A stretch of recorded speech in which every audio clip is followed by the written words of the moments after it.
Tess. Okay, hi everybody. Get settled down. We are going to go ahead and get started. Thank you so much for joining us here today. We are talking about fostering collaboration in rural mountain communities, putting the action in climate action planning. So quick overview of what we're going to talk about today. We'll go through a round of introductions with our lovely panel, introduction to EcoAction Partners and the Sneffels Energy Board, our regional collaborative group, our regional climate action planning process, partnership highlights, strengths of this collaborative board model, and then talk about how you can bring this to your community and some key takeaways that we've found over the last 16 years, and leave time for discussion and questions at the end. So I am Emma Gerona. I am the executive director of EcoAction Partners. I've been with the organization for about 4 years now, born and raised in Telluride, and moved back for this position, really wanting to give back to my community after seeing the impacts of climate change growing up over the years in our region. Kim. I've been told I speak best when standing up, so thank you, Emma. Everyone, I'm Kim Wheels. My role today is to tell stories, so I'll start with a little bit of my own. When I went to college for mechanical engineering, it was because I wanted the skills to work on preventing climate change and to improve how we humans interact with the earth. 10 years after I graduated, after 4 corporate engineering jobs that weren't in alignment with my values, I finally made my way to the town of Carbondale in western Colorado to take classes in renewable energy. It was there that I was exposed to a nonprofit that was created to bring sustainability services and programs to a region. That nonprofit was CORE.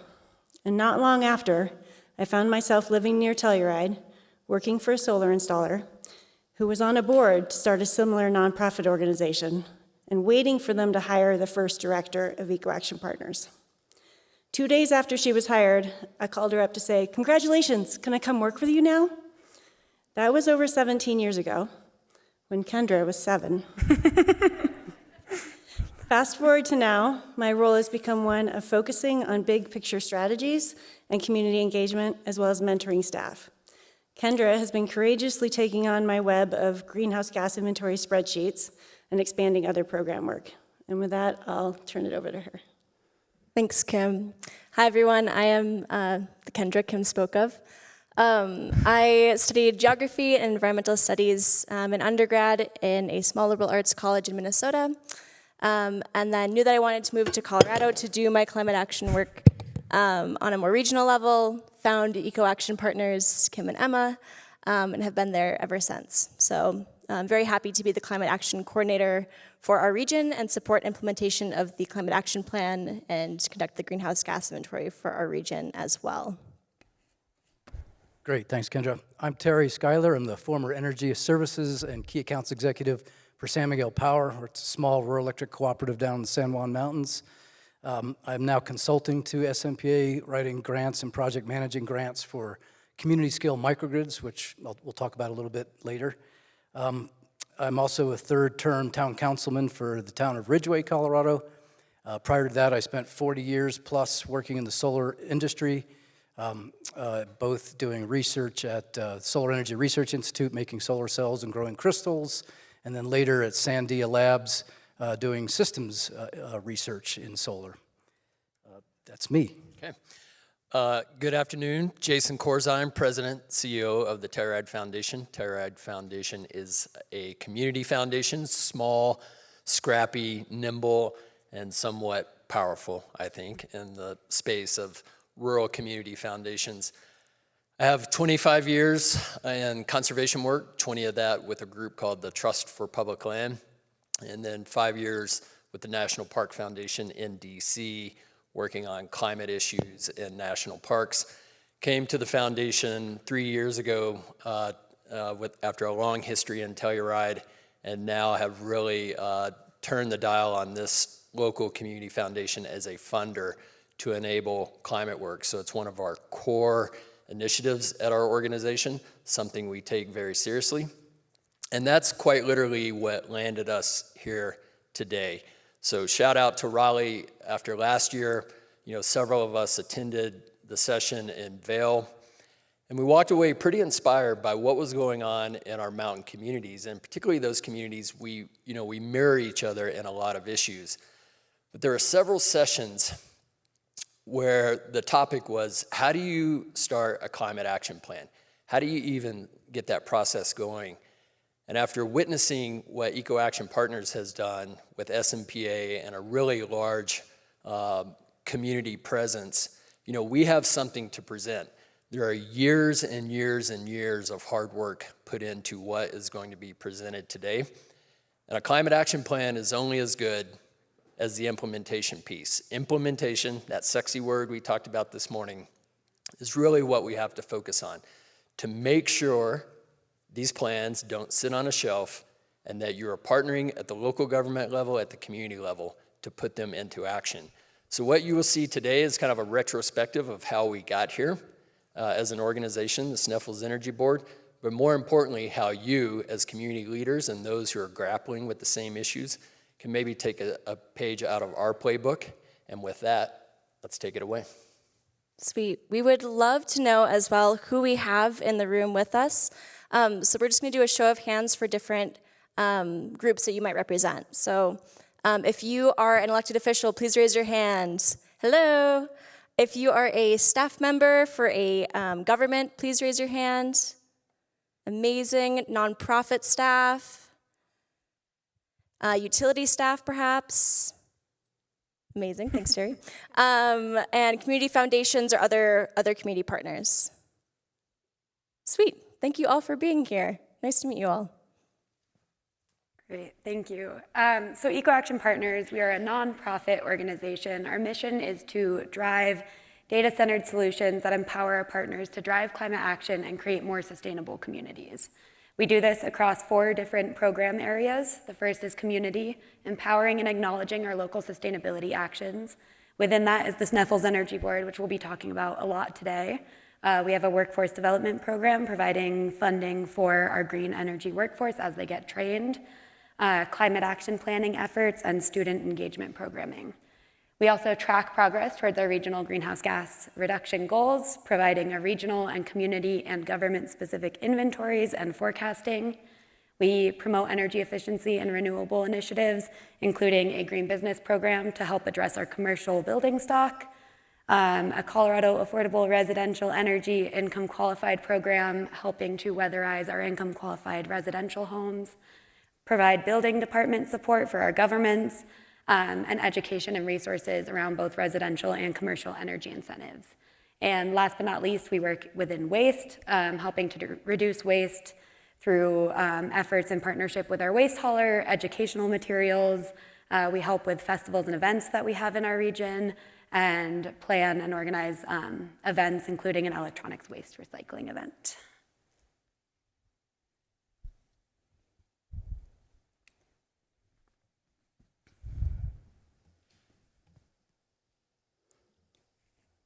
Okay, now that you know who we are and why we're here, it's story time. I want to preface by saying that in preparation for today, we interviewed our first director who hired me, Chris Holstrom.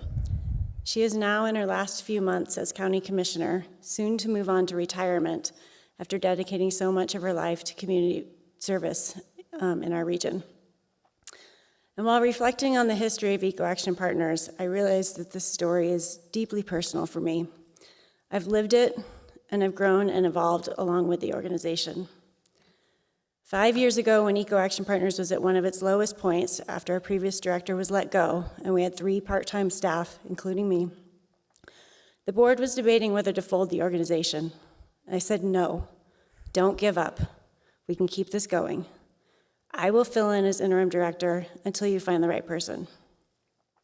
Little did we know that COVID was about to hit, which made my promise many, many more times difficult. But I'm so grateful that Emma came along before too long, lifted that burden right off my shoulders. And all of this is to say that I could share about EcoAction Partners for hours. So to keep myself on track, I've written down the story, and definitely feel free to ask me questions later if you'd like. So long ago, before 2007, when the words sustainability and green were first becoming buzzwords, A few dedicated members of the Telluride community realized that there was a need for a central resource organization that could provide sustainability resources for the community, similar to how CORE was already serving Colorado's Roaring Fork Valley. Why reinvent the wheel? The governments in San Miguel County did not have the financial resources to each individually hire a new staff person. So at the urging of these passionate individuals, they pooled resources together to support the development of a new nonprofit organization that would serve the needs of the governments, residents, and businesses in the county. This new organization would facilitate collaboration, help leverage our limited rural resources, and be guided by a board that represented the three initial funding governments, Telluride, Mountain Village, and San Miguel County, our rural electric cooperative, San Miguel Power Association, and a few key community citizens. A good story has to include the where. So this is a map showing San Miguel County on the left, where we started, and Ouray County on the top right, where our program soon expanded, as we'll talk about next. It also shows San Juan County, where Silverton is located, which is a very new addition to EcoAction's region of services. Note that all three counties are located within SMPA territory. In fact, they encompass most of it, which really makes SMPA a very critical partner in our regional collaborative success. So the story builds. EcoAction Partners expanded from our original focus in San Miguel County through a 2009 opportunity that provided ARA stimulus funds under President Obama. The 2009 EECBG required multi-county collaboration, so we reached out to our neighboring Ouray County governments, including Ridgeway, to invite a larger regional collaboration around sustainability efforts, and the Sneffels Energy Board was born. The state-run EECBG program included monthly facilitated meetings to create a statewide network of rural sustainability professionals. And as a foundational goal, it guided us through the development of a sustainability or energy-focused action plan for our regions. This was before climate change was acceptable terminology throughout much of our region and much of our state. These plans became the precursor to today's climate action plans, and this facilitated effort formed the foundational guiding document for the Sneffels Energy Board. Moving forward, we continued to collaborate across the counties with EcoAction as the facilitator and the government's pooling resources so that we could apply for grants that otherwise would not have been possible for an individual jurisdiction. We were able to develop a baseline greenhouse gas inventory, implement region-wide grants to reduce energy use, and more. Sometimes a diagram is helpful to tell a story, so we chose this steering wheel for a ship to represent the organizational structure of our regional board. With EcoAction Partners at the helm, we aim to keep our region moving forward collectively to achieve climate action and greenhouse gas reduction goals. However, successful forward momentum requires all hands on deck. We've learned that it's important to involve our passionate elected officials. Our very first board chair was the mayor of Ouray at the time, who has a background in energy. And he knew that the only way to gain support in Ouray was to focus on utility dollar savings versus greenhouse gases. And he used that message to successfully advocate for EcoAction and implement energy savings projects. It's also helpful to engage any government staff that has a role in energy reduction or climate action initiatives. Board and staff participation from SMPA as our rural electric co-op has been critical, and it's mutually beneficial, as you'll hear more about later from Terry. And by involving other key stakeholders from the region, such as citizen groups and environmental nonprofits, we ensure a thorough and informed decision-making process. This inclusive approach helped ensure a broad level of regional support and commitment when that EECBG funding expired. Our partners committed to ongoing funding for continuation of the SEB, as well as other programming that EcoAction had expanded across both counties. They recognize the value of EcoAction as an independent nonprofit with the capacity to stay focused on a long-term vision for climate action, as well as the ability to diversify and leverage funding resources. They also recognize the value of our newly gained expertise in tracking regional greenhouse gas emissions and analyzing the data to understand our progress in our energy use. The ongoing committed funding support enabled us to continue projects and programs that resonated across a diverse region. We prioritized energy programs that focused on tangible utility cost savings, supported SMPA's local renewable energy projects that help create resiliency and local empowerment, and we worked to decrease waste through increasing composting. We also continued to hold community roundtable events to continue to connect with and engage our citizens. A story isn't complete without mentioning the challenges and difficulties that heroes and heroines must overcome. We've had to be resilient in the face of inconsistency stemming from turnover of our elected official champions and government staff partners. The funding capacity of local governments has fluctuated over the years, forcing us to be flexible and creative with our budget. We've had to learn how to overcome aspects of competition and sometimes even criticism from within our own network of sustainability experts by facilitating open communication and staying focused on our core values of collaboration and teamwork. It certainly hasn't always been easy to balance and address diverse regional priorities, and I'll be the first to admit to feeling disheartened by failed initiatives, spread thin when we faced EcoAction staff turnover, and completely burned out and overwhelmed at times. But the power of partnership pulled me and pulled us through. I like stories that have a happy ending and celebrate the outcomes. So to conclude my historical story, we are now celebrating 16 years of the Sneffels Energy Board.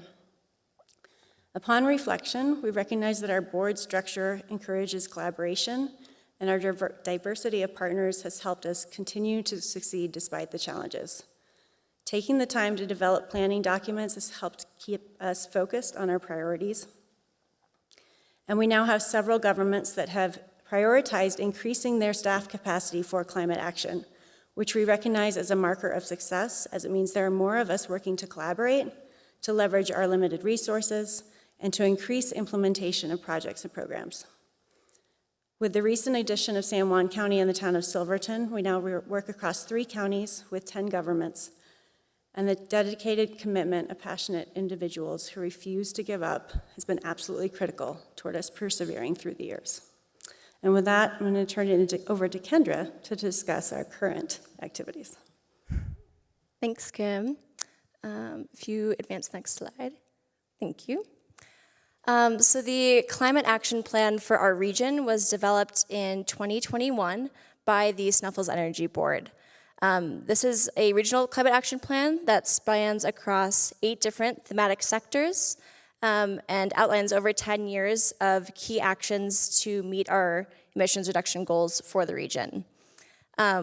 Without the partnership of the Sneffels Energy Board, most of the small, rural, remote governments in our region would not have been able to produce a climate action plan for themselves, their own jurisdictions.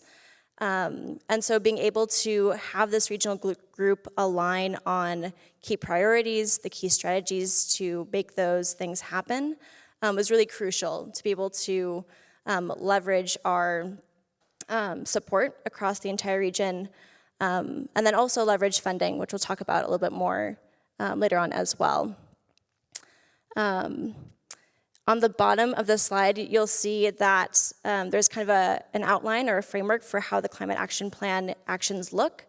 They have been evaluated for their greenhouse gas reduction potential, and then also evaluated for their associated co-benefits, like equity, resilience, economic sustainability, et cetera. A timeline for each of those actions is also identified, and then a few key partners that we really lean into, recognizing that all partners can help out with different actions, but it's not something that one group takes on all by themselves. We really lean into each of the strengths of the organizations of the Sneffels Energy Board to carry that forward.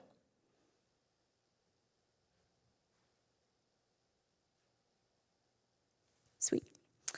The greenhouse gas inventory is something that Kim has been doing since 2010, and I've taken over since I joined EcoAction Partners. But this is a really helpful way for us to evaluate which strategies we're going to tackle first, which initiatives are going to make the biggest impact, and being able to see how that change has impacted us over time. So on the chart on the left, you can see the San Miguel and Uray County greenhouse gas inventory over time. And then on the right is the pie chart for those two counties for their greenhouse gas emissions in 2023. Yeah. Sweet. The Regional Climate Action Plan, as I mentioned, has a lot of different actions. There's 74 of them, and of those 74 actions, 58 of them are either underway or ongoing, and 3 of them have been completed.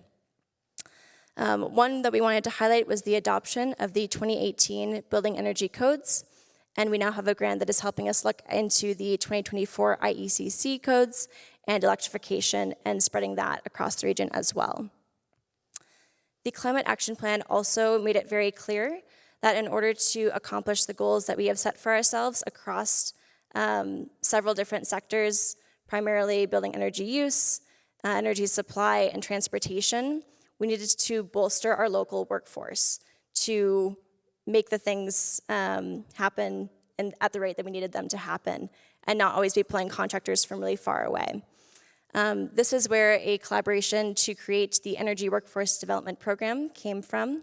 This is a program that is a partnership between the Telluride Foundation, San Miguel Power Association, and EcoAction Partners to incentivize our local workforce to take trainings to either step into the energy workforce, into solar, beneficial electrification, heat pumps, EV technology, those kinds of things, and essentially incentivizing their time to take on those new skills and be trained up to serve the needs of our region. Speaking of EVs, this Climate Action Plan had a directive to create an EV readiness plan. So that was one of the tasks that was being undertaken my first year at EcoAction. And now that plan outlines the work of our regional EV task force, which is essentially a subcommittee of the Sneffels Energy Board that focuses on EVs and how we implement those across our region most effectively. Another subcommittee to mention is REBEL, Renewable Energy Beneficial Electrification League. So fun to be a part of a league of rebels, right? Doesn't everyone want to do that? This is another example of a subcommittee that is able to dive into the more nuanced topics of the things that the Sneffels Energy Board covers, but maybe you might not have time to dive super deep on. So that's been a really helpful group to explore the different nuances of how we're implementing renewable energy and beneficial electrification solutions across our region. The Regional Climate Action Plan has also outlined that microgrids and diversifying our grid is really an important strategy, and so Terry will be speaking to that a little bit more as well, but it created a clear pathway and saying yes to microgrids and figuring out how we implement those in our region and create resiliency through a variety of different strategies with the grid. San Miguel County has created a compost pilot program that they are working on developing. We're hoping that that can expand across the region. And then the Climate Action Plan supports a variety of other initiatives, but one we like to highlight is the Income Qualified Colorado Affordable Residential Energy Program, which is a mouthful, but one of my favorite programs to talk with folks about really implementing beneficial electrification to folks who need it in our region. I think it's really important to frame challenges as an opportunity, and so we wanted to also reflect on how the Sneffels Energy Board structure has allowed us to take on challenges that are coming from the community in different seasons and see those as an opportunity to reframe what's happening and approach them with a new set of eyes. Our region is really diverse, socially, culturally, economically, and politically. We have common threads of being rural and remote communities, but each community has its own kind of flavor. And so I think it can be, from an outside perspective, clear some of the strengths of some communities, but I think it's really important to highlight that every single community in our region has something unique to offer the whole region, even if they're not the most economically strong. Some things that I wanted to highlight was that Ophir has had a composting program for many years that is a centralized location. Ophir is a very small town of about 200 people. It's like a large neighborhood is kind of how I think of it. But having that central resource and kind of a neighborliness allows folks to connect with each other and share what the right way to compost or to sort their waste is in a way that might not be possible in a super large community. Norwood has been doing a lot of work to bolster the fresh food hub. They are one of the main and kind of only agricultural communities in our region. A lot of our communities are too high in an alpine zone to be able to grow our own food. And so we import our food and we export our waste. Norwood is an example of local food options that we can support. And so it's been really fun to see how that collaboration has kind of opened people's eyes to what climate action could look like in that part of the community and beyond. And then it's been really fun in the past year to connect with folks in Silverton. They're also really friendly, and it's just been fun to see how they kind of come up to you and ask questions in ways that I might not have been approached in some other communities in our region. So just wanting to acknowledge and highlight that everyone kind of does have something to bring to the table, and that we are all learning from each other in this structure. I mentioned the workforce program before, but this is a way to support pathways for local resilience and just supporting local retention for students in the region to stay here and to contribute in a really meaningful way to their community. This model is also extremely helpful for leveraging funding when you can have a variety of organizations and governments pitch in to leverage funds for a match for a grant. It's really helpful to have that buy-in from a lot of different areas and then be able to spread that impact across a wider area as well. Something that we've noticed as well as a challenge is just that everyone is busy. We're all working really hard on lots of important things, and there's often a lack of capacity to take on new initiatives or a sense of feeling overwhelmed at all that there is to do, to accomplish. And so I think it's really valuable to have a dedicated community space for having a network, a clubhouse, you might say, of folks who you can relate to, see how other communities are maybe leaning into specific projects, and then replicate those in your own community. So really being able to have that teamwork approach is really constructive. In the past year or so, we've experienced an uptick in NIMBYism, not in my backyard, or bananas, build absolutely nothing anywhere near anything. And this has been a big learning curve for us, and an interesting dynamic where in the past the challenge might have been that climate change was a taboo vocabulary, and now it's not so much that anymore. It's that maybe we're more on the same page about climate change, but we diverge on where and how we think that we should approach that challenge. And so being able to kind of backtrack to common ground, common values of environmental protection or resilience, and have that be the starting point has been really helpful in some of these conversations. Not that they've all been solved through that, but just being able to reframe some of that has been really constructive from our perspective.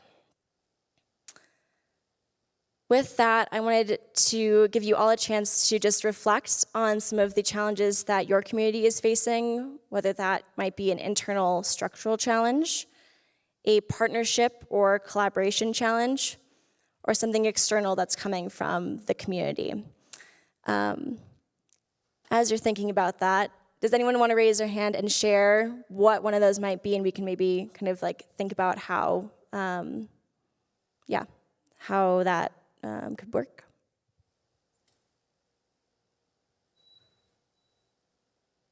at the box. I've got this. There's, I think, one in the back. Left. Okay. Okay, sweet. Project. I was looking for a reason to throw this, so can you? Okay, go for it. You talk me down.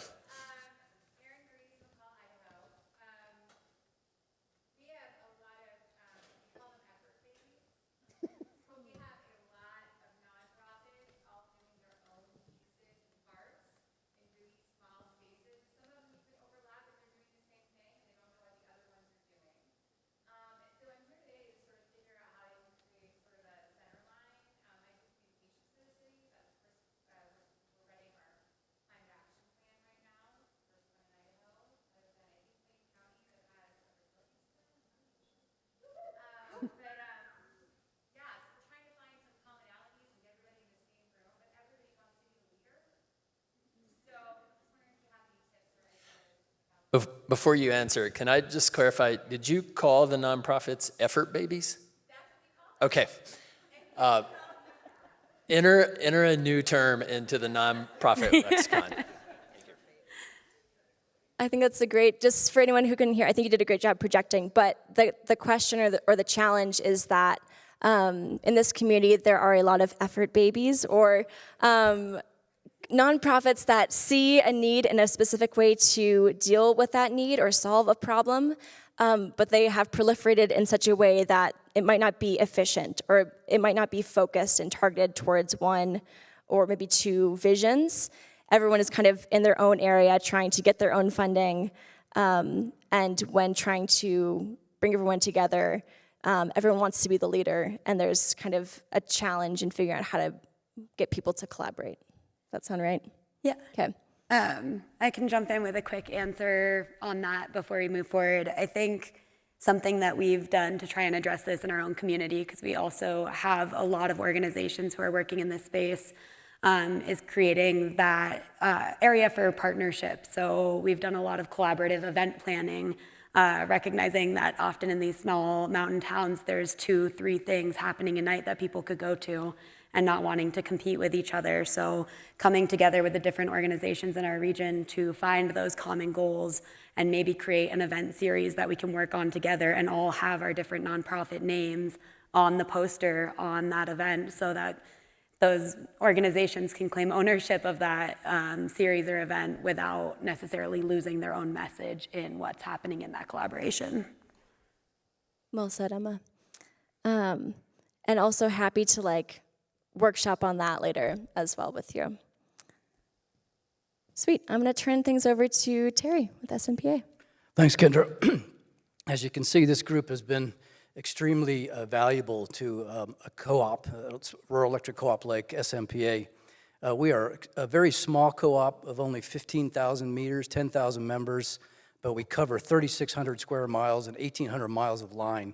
And being a rural electric co-op that was born out of the REA program with very conservative roots, the demographics that SMPA represents, and you saw that in one of the previous maps with multiple counties. We actually touch in 7 different counties. We have a very diverse demographic from hard rock mining in Silverton and Ouray to world-class ice climbing in Ouray to the theater and the arts in Ridgeway to the ski resort in Telluride, to the far west end, which covers a lot of our territory, which is mostly cattle and sheep ranching. So the embracing of climate action plans, the embracing of anything green is welcomed by some of the demographics in the utility and ostracized by others. So the formation of EcoAction Partners, which SMPA was involved with from the start, the Sneffels Energy Board, which we participate on. In fact, we have a board seat on the Sneffels Energy Board. The development of the Climate Action Plan has specific things called out for the utility. This has given this rural electric co-op a conduit to be able to communicate with street cred and integrity to this diverse group of members. And so that's one of the key benefits that this collaboration has allowed a fairly conservative rural electric cooperative to use as essentially extended staff. So we help finance or fund some of the efforts. We participate with them. We learn from their outreach. We participate in their outreach. And it's, I think, extremely valuable to a small co-op, and I think it's a good model for others looking to do this, to form this collaboration with the utility, get the utility involved early, whether it's a small co-op or Excel or the larger investor-owned utilities. I forget what these slides say, so I'm going to turn around and look. I think I Terry, covered they're most of here that. too. Okay, these two, yeah, but I can't see that. Yeah. So one of the things that have, the specific things that have come out of our collaboration is a number of initiatives and programs, the largest probably being our Green Fund. The Green Fund is a voluntary contribution fund through a program we call Totally Green, where any one of our members, including many of the municipalities, in fact, most of the municipalities, Telluride, Ouray, Ridgeway, Ouray City, the counties, they pay a 1 cent per kilowatt hour premium in order for us to then take the renewable energy generators that we have in our territory, use the RECs for those, and retire them on behalf of the members who then pay that penny or kilowatt hour premium.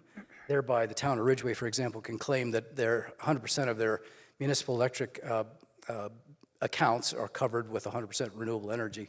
Other programs that have been pretty effective are all the energy efficiency programs, which we outsource a lot of the footwork to EcoAction Partners. They have been instrumental in nudging us hard for rebates. We have rebates for solar, we have rebates for batteries, air source heat pumps, all beneficial electrification, EVs, EV chargers. So the utility is enabled to develop these programs in collaboration with this group in order to, frankly, take some of the pressure off of staff and, like I said before, provide the credibility in communicating to our members. So we collaborate on press releases, we collaborate on newsletters, we collaborate on workshops and seminars. So it's extremely valuable for the utility itself. One quick anecdote I would give you that I find amusing. One of the programs that these guys have put together is called the Truth or Dare program, which they go to local schools and they come up with energy-related challenges that the kids would have to follow through on. And one of them was cut back on eating meat for a week. And from that, we got a number of complaints from the folks in the West End that said, how dare our utility fund a program that discourages cattle ranching? And it's like, oh, okay, geez. So, but that kind of shows the breadth of the opinions and the demographics that is represented in the utility that this organization helps us bridge. Now, what does this one say? Oh, so some of the, starting with kind of at the bottom here, the Climate Action Plan, enables, and now I'm going to put on my town of Ridgeway hat, I'm town councilman there, similar to SMPA, having a participation in the Climate Action Plan helps some of the direction of our guiding documents, our master plan, our strategic plan. We also use the support of the group as well as a lot of the dictates in these plans to inform some of the grant writing. And recently, SMPA has worked to apply for and has succeeded in receiving 12 grants, about 10 of them from Colorado's State Department of Local Area Affairs Microgrid for Community Resilience Program. And that has recently funded 6 construction grants, 2 of which are community-scale microgrids. They're going to put in a 4-hour battery to power a whole town, the whole town of Ridgeway, whole town of Rico. And we have planning grants to look at doing the same for the town of Ophir and the town of Silverton.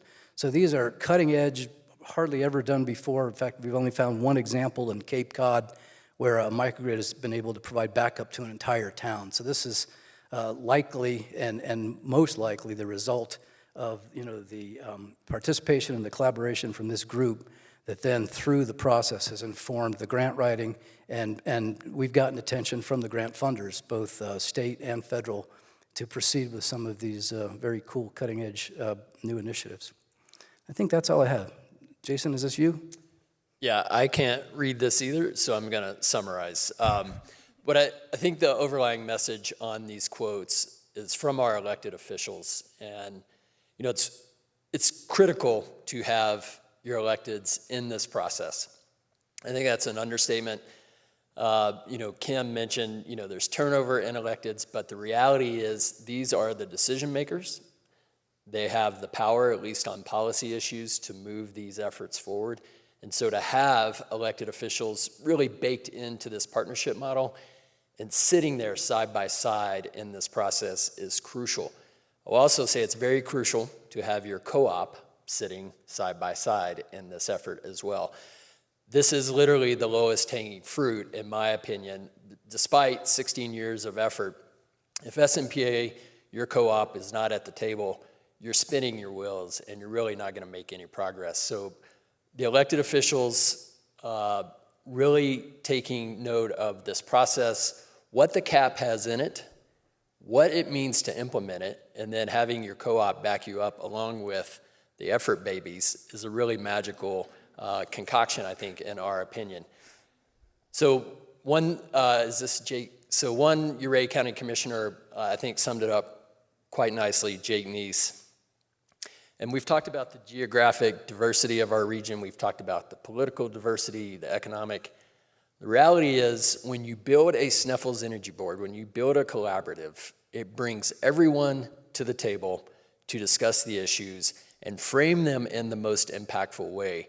And again, that is where this collaborative is the most helpful, is that it aligns everyone on the mission, the path forward, and then that is a cohesive message going forward. It is about getting climate champions to your table and engaging them in the most meaningful and effective way, and then taking that message to your elected officials, your leaders in your community, your town managers. Call them out when you need to, but this is the power that does that. So enter the Telluride Foundation on cue. We are the chief effort baby in the effort baby effort. So, and this, not necessarily a compliment by any means to our own organization. So we are, like I mentioned, the community foundation. And there's a saying in the community foundation world, if you know one community foundation, you know one community foundation. They all act and conduct themselves very differently. The Telluride Foundation has a long history of not only being a funder, but also doing work, plugging gaps in the community where work is not getting done for whatever reason, capacity being the major issue. So we do initiatives in-house in addition to funding initiatives. When I came on to the foundation, we launched a climate initiative. And these bubbles essentially tap into the vision of the foundation. But what I quickly learned as a funder in this space is that there are dynamic groups doing this work, and to take a step back and recognize what is going on in the community and not duplicate it or replicate it. More importantly, not waste money trying to achieve it. And so our climate initiative took a really important step back, looked at the landscape of nonprofits who are doing this work, and quickly realized EcoAction, the Sneffels Energy Board, is a powerful group of individuals moving an effort forward, and we don't need to be essentially reinventing the wheel that you saw earlier. The foundation took a very meaningful and thoughtful step to say, we will now become a funder, and that is probably the key ingredient, at least, that has been missing to date in this vision, in these plans, all of these years of work. Frankly, you gotta have the money to make it happen. And I'm not talking about the money to do beneficial electrification all through the region. That's beyond our scope. But to provide the seed money that allows this movement to take the next step is really where our foundation is now leaning into. So of all these bubbles, it is capacity and the climate action plan implementation piece that we are going out to the donor community and saying, this is the most important issue. Well, besides housing, but that's another issue. This is one of the most important issues. Well, besides the med center, that's another issue. This is still third in a list of issues that we have to focus on as a community. And you, resident, part-time, full-time, it doesn't matter. You have a vested interest in this process going forward. And so our effort now is to leave it up to the experts to conduct this research, to drive this momentum forward. And quite literally, I see our role as the funder, the igniter, if you will, the incubator of the financial resources to take the next step, to really take the climate action plan into action. and that is putting the action in climate action planning, hence the name of this session. With that in mind, grand announcement, we've raised money to actually implement our climate action plan. Woo! I know, stop. No, in all seriousness, again, I don't underestimate the power of your donor community. Don't underestimate the power of your elected officials. They work in unison to make this happen. And then if your community foundation, your funders, whether local or state or otherwise, can help you lean into this, that is actually how you're going to drive this movement forward. And then come the big ticket items. And when we get to the big ticket items is when progress really happens. Awesome, thanks, Jason. Before we hop into Emma's section, I want to just give you all a moment to do some reflection and to think about, as we're talking about collaboration and community partners, who are existing community partners that you could develop a stronger relationship with? What might those partnerships look like? What's an example of a community partner that you haven't collaborated with in the past that could be fruitful? So maybe you're initiating something, maybe you're building a stronger bond with a community foundation, a utility or electric cooperative, an environmental nonprofit, a neighboring jurisdiction or a government partner. And just kind of have that in the back of your mind of who are the other players at the table as Emma's kind of going into this next section. So a lot of this has already been mentioned by the rest of the panel, but just summarizing some of the key strengths of this collaborative board model, being able to leverage our grant funds, especially in our rural, remote communities. We're working with limited donor networks and grant opportunities, so being able to work together so that we're not competing against all of the other organizations or governments that are working in this space, but enhancing our projects. The ability to meet match requirements. We're working with a lot of really small jurisdictions who on their own might not be able to come up with 25% match for some of these larger grant projects. But when they're putting that into a pool along with these other 10 partners, we're able to get there more easily. And also just the advantages of proposing collaborative projects. I think 9 out of 10 times that I'm looking at how these grant applications are scored, collaboration and partnerships are one of those first high scoring items that grantees are looking for. We're able to learn from each other's mistakes and successes, again, not recreating the wheel, but being able to lean on certain communities with their strengths that are starting pilot projects before we pursue those across the region and often in communities that have fewer resources. Those efficiencies with our limited staff capacity, not only in collaborating and getting together to brainstorm what these solutions look like, but being able to divide and conquer and lean on that strength in our numbers. And lastly, climate change is not a problem with borders, so our solutions won't be either. It's not specific to one town, these challenges that we're facing, so it makes sense that the solutions will look across our region, our state, our country.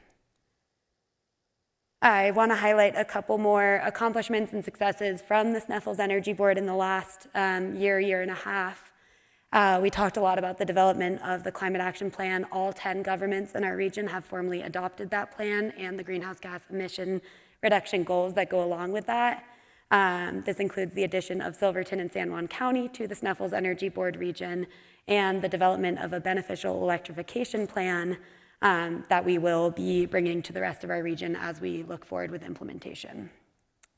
We've talked a lot about the subcommittees that we've developed, including the Rebel Group, our EV Task Force, and a specific CAP implementation subcommittee, really finding those focused groups from the larger collaboration so that we can get down to those specific details of what needs to be done to reach our goals. And lastly, the funding awarded to Sneffels Energy Board projects. A lot of these were mentioned, but we've recently received an EPA grant for equitable access to our existing climate and outdoor resources and programming, a grant from the Colorado Energy Office to fund a full-time shared climate action development director, which we're really excited about. We're a small team, so any extra staff capacity makes a huge difference in these initiatives. An Office of Clean Energy Development Award. First phase, we were funded a year ago, bringing Silverton and San Juan County into this region, and we are just awarded the second phase of that project. to implement the climate action plan, implement a resiliency plan, renewable energy, and beneficial electrification plans in that community. Department of Local Affairs, Terry mentioned the microgrid resiliency planning grants and construction awards for over $4.5 million, so really exciting to see that in our region. And lastly, a Colorado Energy Office award to bring together a code cohort to help adopt the Colorado Model Energy Codes. So over $5.3 million just in the last year coming towards projects that all fall under the SEB scope, and all of these applications utilize the SEB and the Climate Action Plan as justification for the need for these projects. And with that, we want to share how to bring this model to your community. So starting by identifying your focus areas and your community needs. That looks a little bit different for every town, for every county. So looking ahead to where you see your region in 5, 10, 20 years, and then backtracking to how you'll get there. A big piece of that is identifying those key partnerships that will create synergies and really asking the question, who should be at the table, who hasn't been invited to the table in the past, and how can we make it available for folks to be a part of these conversations. And identifying those board champions that are the passionate individuals that will drive this forward. Creating or empowering a separate entity from each of your government partners that can be that central guiding organizer. If there a nonprofit that could already do this without needing to create a new one, because there are way too many already often. Identifying funding resources, both buy-in from each of the partners involved in the board and different grant opportunities, taking that step back to both short, medium, and long-term funding plans. And then identifying those priority projects, so utilizing those documents that already exist in our communities. If you don't have a climate action plan already, there's a lot of intersectionality in this work, so taking a look at our master plans, our land use codes, facility plans, to identify that overlap and where this work is already being talked about and already being prioritized by our communities. And the last one is maintaining a consistent meeting schedule. Kendra talked about this, but we're working with really busy community partners who have a lot on their plates. So just making sure that it's accessible for folks to come to these meetings, to have these frequent touch points as we come together and do this work. A couple more quotes from some of our current board members. I'm gonna fly through these because we don't have a lot of time, but finding another organization to serve as that spark plug, identifying who is doing this work so you're not duplicating efforts or alienating anyone in your community, and getting support from both key staff and elected officials at your governments. And lastly, some takeaways for success, bite-sized pieces of wisdom that we've seen from over the 16 years of this board. Be nimble and able to adapt to meet your community's needs. Some feedback that we got early on when I was in elementary school was that the organization EcoAction and then also the Sneffels Energy Board was maybe operating from a place of being an inch deep but a mile wide. Sustainability is a massive topic that intersects with everything, and any idea that came from the community was kind of immediately brought to this organization of, why don't you do this as well? And having to reevaluate and consider the mile deep and inch wide approach and kind of find a balance between those two that might shift in different seasons based on the expertise available, based on funding available, but kind of trying to walk that line of being able to say no to some things and that that's okay, to have a higher quality output for the focus areas that you really want to invest in and lead hard into. Self-care, taking time to recharge and allowing for ebb and flow. I think the individuals within this work are a really important piece of it, and recognizing that climate work can often be really challenging. It can be disheartening. Burnout is real, and we can only show up for this work if we're able to show up for ourselves. So really taking that time within these groups to recognize the individuals that are within them and to take care of them. When we interviewed Chris Holstrom, the founding director of EcoAction, she emphasized the importance of failing forward and kind of expecting failure to a certain degree when you're trying different things, different mechanisms, and seeing mistakes as valuable tools in the process. So being able to just see the opportunity when those things happen. overcoming analysis paralysis, not letting perfect be the enemy of good. There isn't one low-hanging fruit, perfect solution that won't cost anything and will be really easy in this work. So maybe starting with a small project and just bringing community partners in as it makes sense can often help snowball a lot of this work instead of trying to find that perfect big community-wide project with everyone involved. Molly Kawahata, the keynote speaker from last year, has a bunch of excellent resources around reframing. And for us, kind of referencing back to NIMBYism or bananas, other challenges that we've had, being able to take a step back, reframe how we're communicating about an issue, or just kind of seeing it from a different perspective is always really helpful. If you can't tell, we're big fans of collaboration in this group, recognizing the power that it has to bring people to the table, to call people into this work, and creating space where that value can be brought together as we move forward. And then finally, using the power of storytelling, narrative building, and narrative shifting, leading on the passionate individuals in the community and bringing them in creative ways to be allies with you in your work. And then kind of coming back to hope and making space for that and making space for fun in this work, because that is part of it too, to have a long-term vision and to kind of bring that positivity back into it. You need to have time for like the bummer days, but also have that perspective of hope as well. And with that, I need to say thank you to all of the partners that make our work possible, those listed here on screen, and so many others that aren't, but this effort is truly collaborative. EcoAction Partners brings these folks together, but it is really the efforts of all of those 10 governments, of our utility, of the Telluride Foundation, that move this work forward in a successful way. So just a big thank you to everyone who's been involved in this. I want to say we only have 3 minutes left for questions right now, but we're around, so please come find us if you're interested in talking more about what this could look like in your community. Our email is up on the screen there. Reach out. We're happy to chat about this and talk more about specifics for your community. But Jason is really wanting to throw the box. Really so excited. Questions. Please give him an All opportunity. right, right in the front. That's an easy one.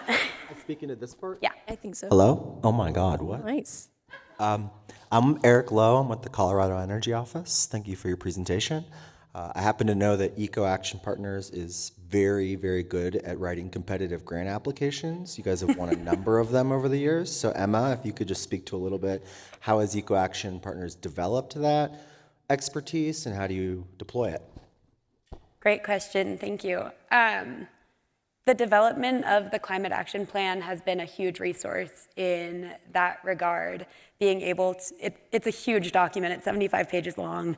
It has an appendix for each of the 10 jurisdictions, so it's a little bit of a monster, but having one central document that we can point to that pulls together the economic need, the social need, the greenhouse gas emissions forecasting looking forward and what we have as goals for our community, and being able to utilize that cohesive plan in our communities as this justification for these projects instead of having one-off projects that don't lead towards this central goal has been really powerful. I'll just add to that Emma is an extraordinarily good grant writer.